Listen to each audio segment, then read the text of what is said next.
পবিত্র কোরআন শরীফের সকল কথা মূল কথা না।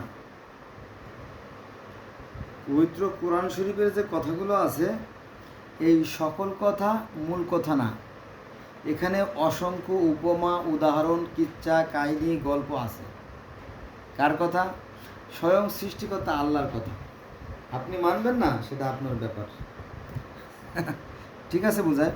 এখানে একটা বিষয় বলি, সেটা হচ্ছে যে আমরা যখন গণিত বই অনুসরণ করি, অর্থাৎ অঙ্ক করি, তখন এক একটা অঙ্ক এক এক নিয়মে এক এক পদ্ধতিতে আছে। এক একটা অঙ্ক করার পদ্ধতি এক এক রকম। তো সেখানে কিছু উদাহরণ দেওয়া থাকে, উপমা দেওয়া থাকে। ওই অনুযায়ী অঙ্ক করলে অঙ্কটা সঠিক হয়। আবার এখানে কথা আছে যে এক একজন শিক্ষক তাদের মতো করে আলাদা পদ্ধতি গ্রহণ করে, জানলে না? সেটাও সঠিক হয়।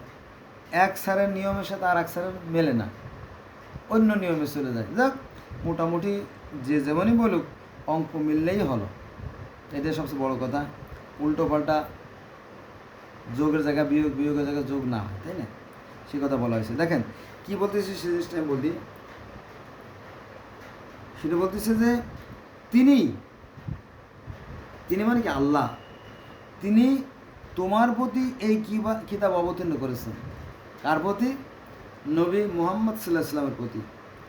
তিনি তোমার প্রতি এই কিতাব অবতীর্ণ করেছেন, যার কিছু আয়াত আছে সুস্পষ্ট। কোরআনের কিছু কিছু আয়াত আছে সুস্পষ্ট, ধার্তহীন, একেবারে দৃঢ় মজবুত, যেটা অকাট্য। সেটা বলছেন ধার্তহীন। এইগুলো কিতাবের মূল অংশ। কিছু কিছু আয়াত, কিছু কিছু আয়াত, সব আয়াত না। তাহলে বাকি আয়াতগুলো কি? সেই কথাই বলবো বলে তো এই ভিডিও। দেখেন যে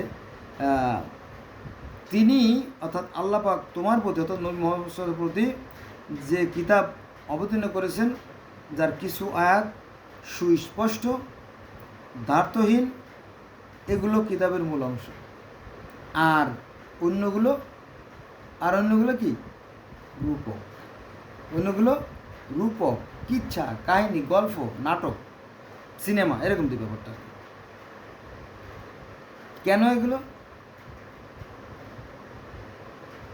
এগুলো শিক্ষার জন্য।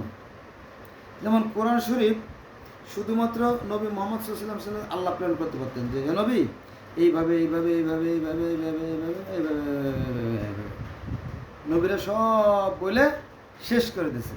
কিন্তু না, এখানে অসংখ্য নবীর কথা বলা হয়েছে। হে নবী, অতীতে বহু নবী আমি পাঠিয়েছিলাম, যাদের অনেকের কথা তোমাকে বলিনি, তবে কিছু কিছু কথা বলেছি। এই তো আমরা কোরআন থেকে জানতে পারি 25 জন নবীর কথা। কয়জন? 25 জন নবীর কথা। এখানে কি শিক্ষা রয়েছে? যে একটা জাতি ছিল, তারা ওজনে কম দিত, তাদেরকে আমি ধ্বংস করে দিয়েছি। একটা জাতি ছিল, তারা শুধু লুটপাট করত, ডাকাতি করত, তাদেরকে আমি ধ্বংস করে দিয়েছি। আর একটা জাতি ছিল, তারা নারীদেরকে রেখে পুরুষের সাথে উপগত হতো, পুরুষের সাথে পুরুষের জেনা করতো, সমকামিতা করতো, তাদেরকে আমি ধ্বংস করে দিয়েছি। তো এগুলো কি শিক্ষণীয় না? ওরে বাবারে, তাই না? তারপরে বলতেছে যে দেখো, তোমরা সবাই পরস্পর ভাই ভাই, তোমরা মিলেমিশে শান্তিতে বসবাস করো।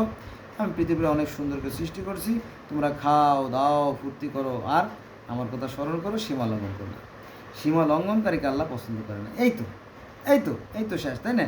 তো আল্লাহ পাক তো 2-3টে লাইন দিয়েই কোরআনটা শেষ করে দিব, তাই না? কিন্তু এই যে 25 জন নবীর সময় যে কাহিনী, যে কিচ্ছা, এইটাই হচ্ছে মূলত রূপক। বুঝা গেছে বিষয়টা? এটা কোথায় আছে? এই যে কথাটা বললেন আপনি, এটা পাইছেন কই? এটা আছে আপনার সূরা আল ইমরান। আপনারা গুগলে যাবেন, গুগলে যে সার্চ দেবেন সূরা আল ইমরান, আয়াত নম্বর 7, পেয়ে যাবেন। ধন্যবাদ সবাইকে।